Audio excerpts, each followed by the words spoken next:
आदि मानव सभ्यता की उत्पत्ति का केंद्र पूर्वी अफ्रीका को माना जाता है, लेकिन भारत का योगदान भी इसमें कम नहीं है।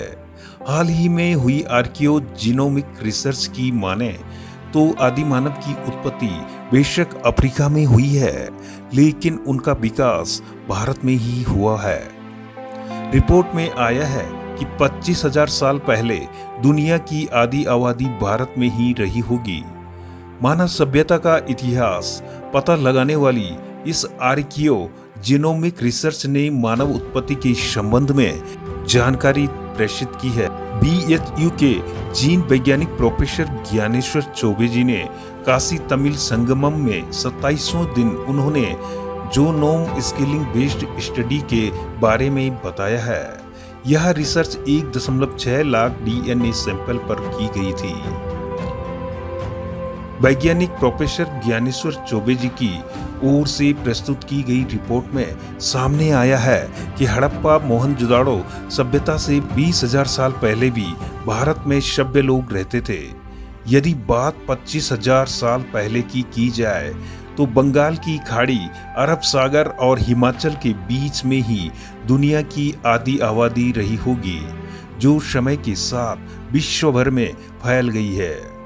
पूरी दुनिया से मिले 1,60,000 DNA की जीनोम स्केलिंग बेस्ड स्टडी के मुताबिक अफ्रीका में ही मानव की उत्पत्ति हुई है, लेकिन वह पले और बड़े भारत में ही है। दोस्तों, स्टडी में ये भी सामने आया है कि आदि मानव ने भारत में ही खेतीबाड़ी सीखी थी, खासकर सरस्वती और सिंधु नदी के बीच में उस समय खेती हुआ करती थी।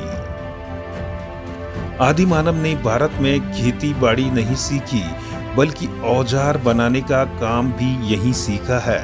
रिपोर्ट में ये भी दावा किया गया है कि आदि मानवों ने यहीं पर माइक्रोलिथिक्स तकनीकी की खोज की थी।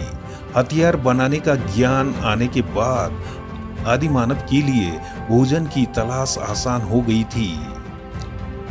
दोस्तों, आसान भाषा में सभी जीनों के समूह को जीनोम कहा जाता है। यह एक पीढ़ी के गुणों को ही दूसरी पीढ़ी में भेजता है। इन्हीं जीनोम के अध्ययन को जीनोमिक्स कहा जाता है। यह प्रक्रिया पूरी तरह DNA पर आधारित होती है, यानी कि जीनोमिक के लिए सबसे पहले DNA लिया जाता है। यदि जैविक अनुसंधान की बात करें तो जीनोमिक अब महत्वपूर्ण अंग बन गया है। दोस्तों, आदि मानव से संबंधित यह वीडियो आपको कैसे लगी, कमेंट बॉक्स में अवश्य लिखें।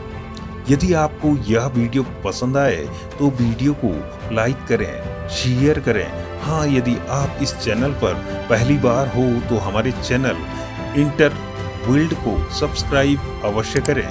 दोस्तों, मिलते हैं एक इसी तरह की इंटरेस्टिंग नई वीडियो के साथ।